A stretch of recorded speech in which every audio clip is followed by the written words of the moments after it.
Hello दोस्तों, नमस्कार। Exam pillar में आपका स्वागत है। आज हम उत्तराखंड डीएलएड के 2016 पेपर का जीएस पार्ट को डिस्कस करेंगे, जिसमें 1 से लेकर 50 तक के क्वेश्चन शामिल हैं। चलिए शुरू करते हैं आज का पेपर।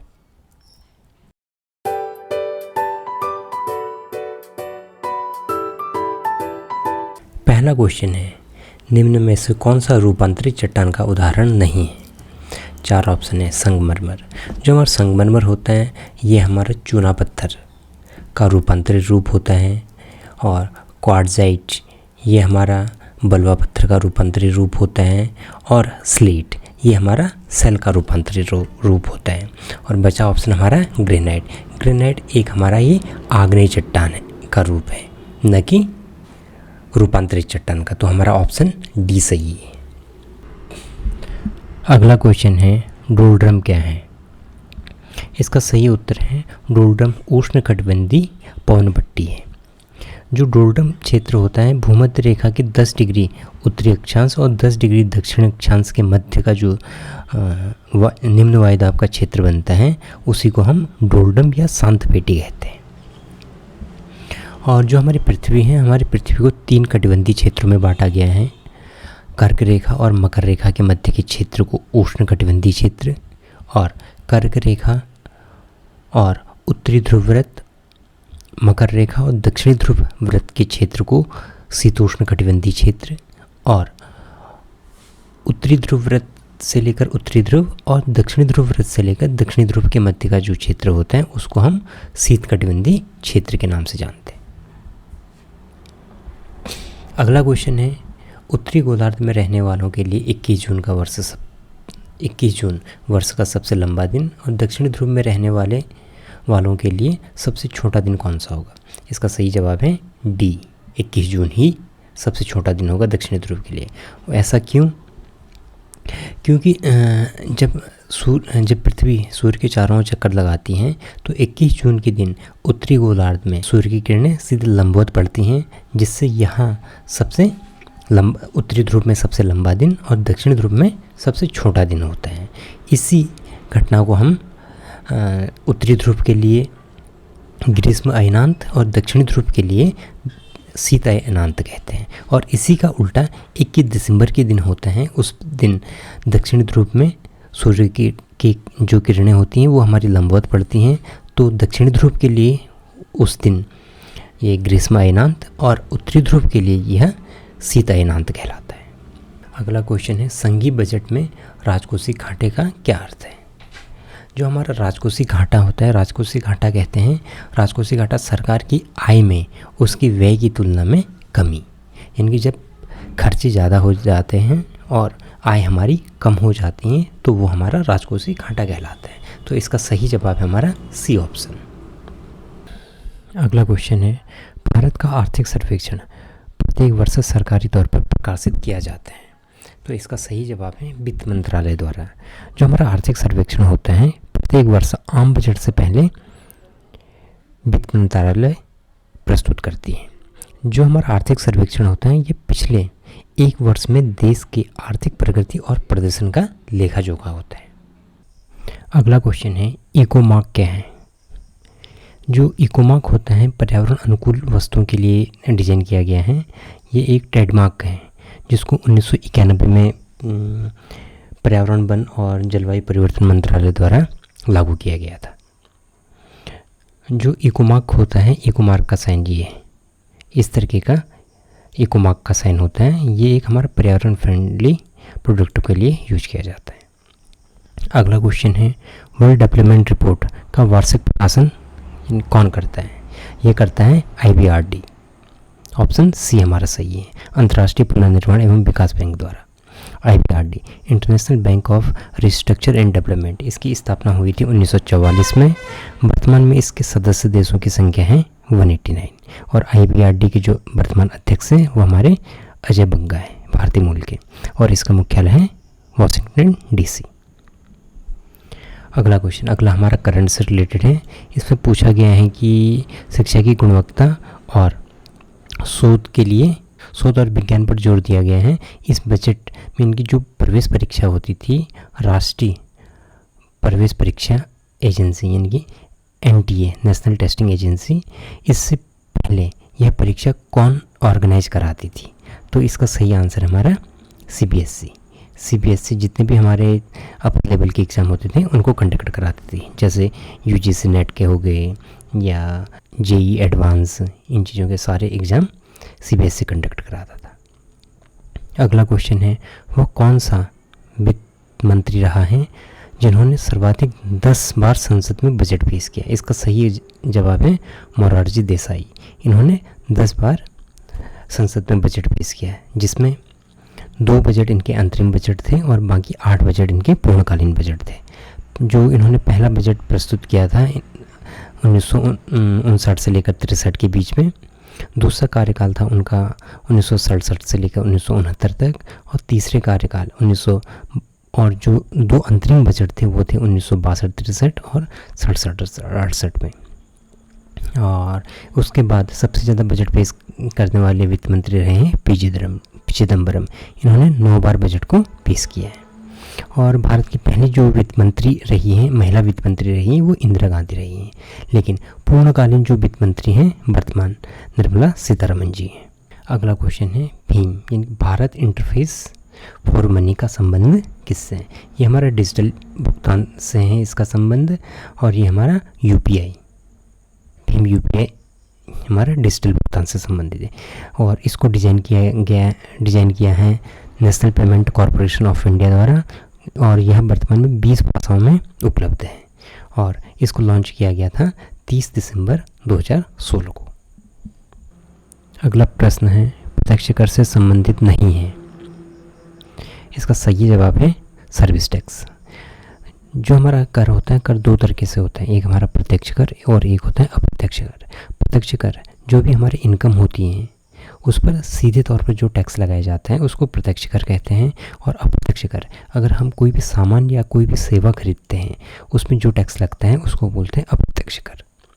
तो हमारा कैपिटल गेन टैक्स ये हमारा प्रत्यक्ष कर है, इनकम टैक्स प्रत्यक्ष कर, कॉर्पोरेट टैक्स प्रत्यक्ष कर, और सर्विस टैक्स है ये हमारा अप्रत्यक्ष कर। अगला प्रश्न है, रेल बजट को कब आम बजट के साथ संसद में पेश किया गया? इसका सही जवाब है 1 फरवरी 2017 को। भारत ने 21 सितंबर 2016 को आम बजट और रेल बजट को एक साथ पेश करने की मंजूरी दी गई, और यह 1 फरवरी 2017 की जो बजट पेश किया गया था उसमें दोनों को, आम बजट और रेल बजट को एक साथ पेश किया गया। इससे पहले रेल के लिए अलग बजट की प्रथा 1924 से शुरू थी, और जो ये दोनों की अलग अलग करने की सिफारिश थी ये एक वर्ष समिति की सिफारिश द्वारा किया गया, दोनों को संयुक्त रूप से पेश करने के लिए। अगला क्वेश्चन ये भी करंट से रिलेटेड है। इसमें बोला गया है कि शिक्षा के बजट में वर्ष 2016-17 की तुलना में कितने प्रतिशत की वृद्धि की गई है? इसका ऑप्शन है हमारा सी, 10%। भारत में स्कॉर्पियन श्रेणी की दूसरी पनडुब्बी INS खांदेरी का जलावरण हुआ। इसका सही जवाब है ऑप्शन सी, 12 जनवरी 2017 को। INS कलवरी ये भारत की पहली स्कॉर्पियन श्रेणी की पनडुब्बी है, और INS खंडेरी भारत की दूसरी स्कॉर्पियन श्रेणी की पनडुब्बी है, और INS सल्की भारत में निर्मित होने वाली पहली पनडुब्बी है। अगला क्वेश्चन है, सक्षम 2017 अभियान केंद्रित है। यह है हमारा ऑप्शन सी, ऊर्जा संरक्षण के लिए। अगला क्वेश्चन है, सरकार ने किस वर्ष हर साल 24 जनवरी को राष्ट्रीय बालिका दिवस मनाने की घोषणा की? 24 जनवरी को राष्ट्रीय बालिका दिवस मनाया जाता है, और ये इसका ऑप्शन है 2008 से। क्यों? क्योंकि 24 जनवरी 1966 को इंदिरा गांधी ने महिला प्रधानमंत्री के तौर पर शपथ लिया था, और इसी उपलक्ष्य में 24 जनवरी 2008 से भारत में हर साल राष्ट्रीय बालिका दिवस मनाया जाता है। और अंतर्राष्ट्रीय जो बालिका दिवस मनाया जाता है वह है 11 अक्टूबर को। अगला क्वेश्चन है, केंद्रीय मानव संसाधन और विकास मंत्री श्री प्रकाश जावड़ेकर ने सर्व शिक्षा अभियान के लिए एक समर्पित वेब पोर्टल का शुभारंभ किया। इस वेब पोर्टल का नाम क्या है? इस वेब पोर्टल का नाम है सगुन। केंद्रीय मानव संसाधन विकास मंत्रालय के सहयोग और विश्व बैंक के सहयोग से इस पोर्टल का विकास किया गया। अगला क्वेश्चन ये भी करंट से रिलेटेड है। सुप्रीम कोर्ट ने भारतीय क्रिकेट नियंत्रण बोर्ड बीसीसीआई के प्रबंधन का जिम्मा एक 4 सदस्यीय समिति को सौंपा। इस समिति में सदस्य नहीं है। इसका सही जवाब है अनुराग ठाकुर। साइना नेहवाल, ये भी करंट से रिलेटेड है। साइना नेहवाल ने अभी हाल ही में Malaysia master grand pre gold badminton tournament जीता। यह किताब इससे पहले 2 बार कौन भारतीय जीत चुकी है? सही आंसर है पीवी संधू। अगला यह भी करंट से रिलेटेड है। उत्तराखंड के किस शटलर ने पुरुष एकल वर्ग में विश्व जूनियर रैंक में पहला स्थान हासिल कर इतिहास रचा? सही आंसर है लक्ष्य सेन। अगला क्वेश्चन है मुखौटा नृत्य शैली का संबंध निम्न में से किससे है? मुखौटा नृत्य, उत्तराखंड में भी मुखौटा नृत्य है। इसका सही आंसर है कथकली। ये एक मुखौटा नृत्य है और उत्तराखंड में भी इस तरीके का एक नृत्य है, उसका नाम है रम्याण, जो उत्तराखंड की ओर से विश्व धरोहर में भी सम्मिलित किया गया है इस नृत्य को। यह है रम्याण, जो चमोली जनपद में किया जाता है। निम्नलिखित में से कौन सा युग्म समूह सत्य नहीं है? इसमें शिव कुमार संतूर वादक सही हैं और हरिप्रसाद चौरसिया बांसुरी वादक ये भी सही हैं। बिस्मिल्लाह खां, ये ऑप्शन गलत है। बिस्मिल्लाह खां किससे संबंधित हैं? ये शहनाई वादक। और बिरजू महाराज ये कथक नृत्य से संबंधित है। सही आंसर सी। अगला क्वेश्चन है कांगड़ा चित्रकला शैली में किस प्रकार के चित्रों की प्रधानता रही है? इसका सही जवाब है ए। जो हमारे कांगड़ा चित्र से शैली है यह हिमाचल के कांगड़ा के रजवाड़ों के द्वारा इसका संरक्षण किया गया था, इसलिए इसको कांगड़ा चित्रकला शैली के नाम से जाना जाता है। धीरे धीरे यह उत्तराखंड में भी प्रचलित होने लगी, जिसका उत्तराखंड में मौलाराम ने सबसे ज़्यादा इसको प्रचलित किया गया और इन सभी की मिश्रित रूप को ही पहाड़ी चित्रकला शैली कहा गया है। अगला क्वेश्चन है सुमेलित कीजिए। वृंदावन गार्डन मैसूर में स्थित है। ब्लैक पैगोडा ये कोणार्क में स्थित है और सालारगंज श्रृंगालय ये हमारा हैदराबाद में है और अरविंदो आश्रम ये हमारा पुदुचेरी में है। तो ऑप्शन बी इसका सही है। अगला क्वेश्चन है निम्नलिखित युग्मों में से कौन सा या से सही युग्म सही सुमेलित है? गरबा गुजरात में, ऑप्शन 1 सही है। और ऑप्शन 2 मोहिनीअट्टम ये उड़ीसा में ना होकर कहाँ होता है? केरल में। तो ऑप्शन 2 गलत है। तो ऑप्शन ए ये तो नहीं होगा ऑप्शन। और यक्षगान ये हमारा कर्नाटक में, ये भी सही है। तो हमारा ऑप्शन 1 और 3 यानी कि ऑप्शन सी हमारा सही है। अगला क्वेश्चन भारतीय संविधान की किस अनुसूची में दल बदल विरोध विषयक उपबंध है? यह हमारा है 10वीं अनुसूची में। 10वीं अनुसूची में दल बदल विरोध का विषयक उपबंध उपस्थित है। जो हमारी दूसरी अनुसूची है, दूसरी अनुसूची में हमारे राष्ट्रपति उपराष्ट्रपति या सुप्रीम कोर्ट के न्यायाधीश, उच्च न्यायालय के न्यायाधीश, इनके वेतन भत्तों के बारे में जिक्र किया गया है। 5वीं अनुसूची में हमारी अनुसूचित जाति और जनजाति के क्षेत्र ये प्रशासन के बारे में जिक्र किया गया है। और 9वीं अनुसूची में केंद्र और राज्य कानूनों की सूची है जिसमें अदालतों में चुनौती नहीं दी जा सकती, इसके बारे में जिक्र है। जो 9वीं अनुसूची थी इसको 1951 में पहले संविधान संशोधन के द्वारा जोड़ा गया था। अगला क्वेश्चन है किस संविधान संशोधन द्वारा भारतीय नागरिकों के मूल कर्तव्यों में 11वां मूल कर्तव्य जोड़ा गया? जो 11वां मूल कर्तव्य था ये हमारा 86वां संविधान संशोधन 2000 में जोड़ा गया था, जो राइट टू एजुकेशन के नाम से है। और 42वें संविधान संशोधन 1974 के अंतर्गत हमारे मूल कर्तव्यों को जोड़ा गया था। जो हमारे मूल कर्तव्य थे ये रसिया से लिए गए थे और इसको संविधान में भाग 4 और अनुच्छेद 51 क के तहत जोड़ा गया।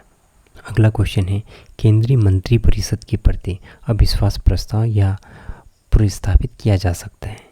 ये हमारा केवल लोकसभा में। क्यों? क्योंकि जो हमारा केंद्रीय मंत्रिपरिषद होता है यह सामूहिक रूप से लोकसभा के प्रति जिम्मेदार होता है। अनुच्छेद 75 के अंतर्गत, इसलिए ऑप्शन ए सही है। स्वतंत्रता आंदोलन के इतिहास में भारतीय राष्ट्रीय कांग्रेस के लाहौर अधिवेशन 1929 का विशेष महत्व है, क्योंकि इस दिन इस अधिवेशन में पूर्ण स्वराज के लिए मांग की गई थी। वह मांग की गई थी 31 दिसंबर 1929 को लाहौर अधिवेशन हुआ था, जिसकी अध्यक्षता जवाहरलाल नेहरू ने किया था। अगला क्वेश्चन है, ओविल रेडले प्रजाति के कछुओं के अंडे देने की पसंदीदा स्थान के रूप में प्रसिद्ध भितरकनिका सेंचुरी कहाँ स्थित है? जो भितरकनिका सेंचुरी है ये उड़ीसा में स्थित है। यह उड़ीसा के केंद्रपाड़ा जनपद में स्थित है। 16 सितंबर 1998 को भितरकनिका सेंचुरी को स्थापित किया गया और 19 अगस्त 2002 को यह रामसर साइट में सम्मिलित हुई। और जो भितरकनिका सेंचुरी है इसको भारत का अमेजन नाम से भी जाना जाता है। अगला क्वेश्चन है, पद्मश्री डॉक्टर अनिल प्रकाश जोशी का संबंध है। यह एक उत्तराखंड के पर्यावरणविद हैं। 2006 में इनको पद्मश्री सम्मान से सम्मानित किया गया और 2020 में इनको भारत का तीसरा सर्वोच्च नागरिक पुरस्कार पद्म भूषण से भी सम्मानित किया गया है। अगला क्वेश्चन है, भारत में सर्वोच्चतम न्यायालय में न्यायाधीशों की संख्या में वृद्धि करने की शक्ति किसमें निहित है? सही आंसर है हमारा ऑप्शन बी। जब संविधान लागू हुआ था तब 1950 में कुल न्यायाधीशों की संख्या 8 थी और 56 में यह बढ़ाकर 11 कर दी गई। 1960 में 14, 78 में 18 और 1986 में 26, 2009 में 13 और वर्तमान समय में 34 न्यायाधीश हैं सुप्रीम कोर्ट में, जिसमें 33 न्यायाधीश और एक मुख्य न्यायाधीश, तो 33 प्लस 1 है। अगला क्वेश्चन है, गदर क्या था? गदर भारतीयों का क्रांतिकारी संघ जिसका मुख्यालय सैन फ्रांसिस्को में था। ऑप्शन ए सही है। गदर पार्टी की स्थापना 15 जुलाई 1913 को यूएसए में किया गया था और इसके संस्थापक थे सोहन सिंह भाखना और लाला हरदयाल सिंह। सबसे पहले गदर पार्टी का जो नाम रखा गया था पैसिफिक कोस्ट हिंदुस्तान एसोसिएशन रखा गया था, बाद में इसका नाम गदर किया गया। अगला क्वेश्चन है, निम्नलिखित युग्मों पर विचार कीजिए और युग्म सही सुमेलित नहीं है। विटामिन सी स्कर्वी ऑप्शन सही है। विटामिन डी रिकेटस यह भी सही है ऑप्शन। और विटामिन ई ये रात्रि अंधता यह ऑप्शन गलत है। विटामिन ई में प्रजनन क्षमता में कमी और मांसपेशियों में कमजोरी होती है, तो ऑप्शन ए सही है। अगला क्वेश्चन है, गुप्त वंश के निम्नलिखित शासकों को क्रम से लगाइए। इसका सही ऑप्शन है बी। तो सब जो गुप्त वंश था, गुप्त वंश को भारत का स्वर्णिम युग कहा जाता है, गुप्त शासन काल को। और इसकी स्थापना इसके जो गुप्त वंश के संस्थापक थे वो श्रीगुप्त थे। और इसका जो कालक्रम है सबसे पहले इसमें आते हैं समुद्रगुप्त, उसके बाद चंद्रगुप्त द्वितीय, उसके बाद कुमारगुप्त, फिर स्कंदगुप्त, तो ऑप्शन बी सही है इसका। अगला क्वेश्चन है, कन्याकुमारी का रॉक मेमोरियल निम्नलिखित में से किसके लिए समर्पित है? ये ऑप्शन है बी, विवेकानंद के लिए। अगला क्वेश्चन है, ज्योतिबा फुले ने निम्नलिखित में से किसकी स्थापना की थी? तो ज्योतिबा फुले ने किया था सत्यशोधन समाज की स्थापना। अगला क्वेश्चन है, 1905 में लॉर्ड कर्जन द्वारा किया गया बंगाल का विभाजन कब तक अस्तित्व में रहा? यह रहा 1911 तक, जब जॉर्ज पंचम भारत आया था। और जब भारत में विभाजन किया गया था तो बंगाल का विभाजन हुआ था, तो इसको दो भागों में बांटा गया था, पश्चिमी बंगाल और पूर्वी बंगाल। पश्चिमी बंगाल के अंतर्गत आता था पश्चिम बंगाल, बिहार, उड़ीसा, और पूर्वी बंगाल के अंतर्गत पूर्वी बंगाल और असम। इनके मुस्लिम बाहुल्य क्षेत्र को पूर्वी बंगाल के अंतर्गत डाला गया था और हिंदू बाहुल्य क्षेत्र को पश्चिमी बंगाल के अंतर्गत रखा गया था। अगला क्वेश्चन है, सुमेलित करना। बाबर द्वारा लड़े गए युद्ध और उनके विरोधी कौन थे, यह सुमेलित करना है, तो इसका ऑप्शन ए सही है। देखते हैं, पानीपत का प्रथम युद्ध 1526 में हुआ था, बाबर और इब्राहिम लोदी के मध्य हुआ था, जिसमें बाबर की विजय हुई थी। दूसरा खानवा का युद्ध 1527 में हुआ था, बाबर और राणा सांगा के मध्य। तीसरा हुआ था चंदेरी का युद्ध 1528 में। यह मुगलों और राजपूतों के मध्य हुआ था, जिसमें राजपूतों का नेतृत्व किया था मेदिनी राय ने। और घाघरा का युद्ध 1529 में हुआ था, अफगान राजा महमूद लोदी और बाबर के मध्य हुआ था। अगला क्वेश्चन है, केंद्र और राज्यों के मध्य होने वाले विवादों का निर्णय करने की सर्वोच्च न्यायालय की शक्ति किसमें अधीन होती है? इसका सही ऑप्शन है बी, मूल अधिकारिक के अंतर्गत। मूल अधिकार क्षेत्र भारत सरकार और एक या एक से अधिक राज्यों के बीच जो विवाद होता है वह मूल अधिकार क्षेत्र के अंतर्गत आता है। सलाहकार क्षेत्र अधिकार, अगर सुप्रीम कोर्ट राष्ट्रपति को एक अनुच्छेद 143 के अंतर्गत कोई सलाह देती है, वह सलाहकार क्षेत्र अधिकार के अंतर्गत आता है। और अपीली क्षेत्र अधिकार, अगर कोई लोअर कोर्ट अपर कोर्ट में कोई अपील करती हैं उसको अपीली क्षेत्राधिकार कहते हैं। और संवैधानिक क्षेत्राधिकार, किसी देश के संविधान की व्याख्या करना और उसको लागू और उसको बनाए रखने के लिए नए जो न्यायालयों को दिया गया कानूनी अधिकार है वह संवैधानिक क्षेत्राधिकार कहलाता है। अगला क्वेश्चन है, तख्त-ए-ताऊस या मयूर सिंहासन पर बैठने वाला अंतिम मुगल बादशाह कौन था? ऑप्शन डी, मोहम्मद शाह रंगीला। अगला क्वेश्चन है, सुमेलित कीजिए। सिंधु घाटी सभ्यता के प्रमुख शहर और उनकी किस नदी के किनारे स्थित है? तो इसका सही ऑप्शन है हमारा डी, मोहनजोदड़ो। सिंधु घाटी सिंधु नदी के तट पर स्थित है। यह वर्तमान पाकिस्तान के लरकाना जिले में स्थित है। दूसरा, कालीबंगा, यह घग्गर नदी के तट पर राजस्थान के हनुमानगढ़ में स्थित है। लोथल, यह भोगवा नदी के तट पर गुजरात के अहमदाबाद जिले में स्थित है। और हड़प्पा वर्तमान पाकिस्तान में रावी नदी के तट पर स्थित है। अगला क्वेश्चन है, सुमेलित कीजिए। इसमें एक साइड सन दे रखा है, दूसरी साइड उनकी घटनाएं दे रखी है। सबसे पहले 1556 ईस्वी में अकबर का राज्यारोहण हुआ था, ऑप्शन 5।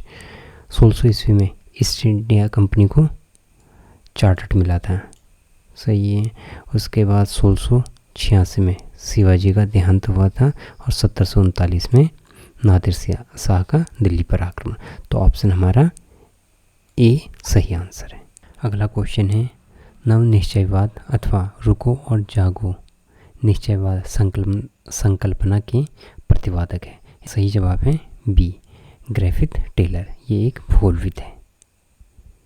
अगला क्वेश्चन है, निम्नलिखित में से कौन सा एक विरल जनसंख्या वाला क्षेत्र नहीं है? यानी कि सबसे ज़्यादा जनसंख्या किस क्षेत्र में रहती है वह बताना है। तो सही जवाब हमारा बी, दक्षिण पूर्वी एशिया। इसके अंतर्गत हमारे दक्षिण पूर्वी एशिया में इंडोनेशिया देश आता है और उसकी राजधानी जकार्ता आती है। सुमात्रा द्वीप, जावा द्वीप, Malaysia, Singapore, Brunei, Philippines, Cambodia, Myanmar आदि देश आते हैं। तो सबसे ज़्यादा जो जनसंख्या पाई जाती है वो दक्षिण पूर्वी एशिया में पाई जाती है। भूमध्यरेखीय प्रदेशों में सबसे कम जनसंख्या होती है, ध्रुवीय प्रदेशों में यहाँ भी कम जनसंख्या पाई जाती है और अटाकामा यहाँ भी कम जनसंख्या पाई। तो ऑप्शन बी सही है इसका। अगला क्वेश्चन है, निम्नलिखित या निम्न कृषि के प्रकारों में से कौन सा प्रकार कर्तन दहन कृषि का प्रकार है? इनकी इसको कहते हैं झूम खेती भी कहा जाता है। यह एक आदिवासी आदिकालीन निर्वहन कृषि है। तो ऑप्शन डी इसका सही जवाब है। अगला क्वेश्चन है, बिगिंज पाइपलाइन के द्वारा परिवहित किया जाता है। तो इसका सही जवाब है हमारा ए आंसर, पेट्रोलियम पदार्थ। जो पेट्रोलियम पदार्थ होते हैं वो काफ़ी बड़े पाइपलाइनों के द्वारा एक जगह से दूसरी जगह प्रवाहित किया जाता है, इसलिए इसको बिगिंज पाइपलाइन कहा जाता है। अगला क्वेश्चन है, निम्न में से कौन सा एक समूह भारत में विशालतम भाषाई समूह है? तो इसका सही जवाब है ऑप्शन डी, इंडो आर्यन, यानी कि भारतीय आर्यन भाषा। जो भारतीय आर्यन भाषा लगभग पूरे भारत में 78% भारतीय लोग इंडो आर्यन भाषा बोलते हैं। अगला क्वेश्चन है, निम्नलिखित में से किस नगरीय समूह में प्रवासी जनसंख्या का अंश सर्वाधिक है? तो सर्वाधिक जनसंख्या कहाँ पाई जाती है भारत में, कहाँ पाई जाती है? यह हमारी मुंबई का नगरीय समूह है। यहाँ सर्वाधिक जनसंख्या समूह है। ऑप्शन बी सही जवाब। अगला क्वेश्चन है, भारत की जनसंख्या के अनुसार निम्नलिखित में से कौन सी एक विशेषता नगर की परिभाषा का अंग नहीं है। पहला ऑप्शन है, जनसंख्या का घनत्व 400 व्यक्ति प्रति वर्ग किलोमीटर। अगर 1 वर्ग किलोमीटर में 400 व्यक्ति रह रहे हैं, इनकी जनसंख्या घनत्व उधर ज़्यादा है। तो दूसरा ऑप्शन है, नगर पालिकाएँ और नगर निगम का होना। यह कोई नगर की पर्टिकुलर परिभाषा का अंग नहीं है। और तो ऑप्शन बी हमारा गलत है, यानी कि ऑप्शन बी हमारा सही होना चाहिए। ऑप्शन सी, 75% से अधिक जनसंख्या का गैर कृषि कार्यों में संलग्न होना। अगर हमारी नगरीय जनसंख्या है तो वहाँ कृषि भूमि कम होगी, तो ये हमारा ऑप्शन, यह भी नगरीय क्षेत्र के अंतर्गत आएगा। और जनसंख्या का आकार 5000 व्यक्तियों से अधिक है। अगर जनसंख्या वहाँ ज़्यादा है तो वह एक नगरीय क्षेत्र कहलाएगा। तो ऑप्शन बी हमारा सही होगा, क्योंकि नगर पालिका और नगर निगम का होना वो हमारा नगरीय जनसंख्या को परिभाषित नहीं करता है। तो ऑप्शन बी सही है। तो ये तो थे इनके 1 से लेकर 50 तक के क्वेश्चन। अब अगले वीडियो में हम 51 से लेकर 100 तक के क्वेश्चन को डिस्कस करेंगे। धन्यवाद।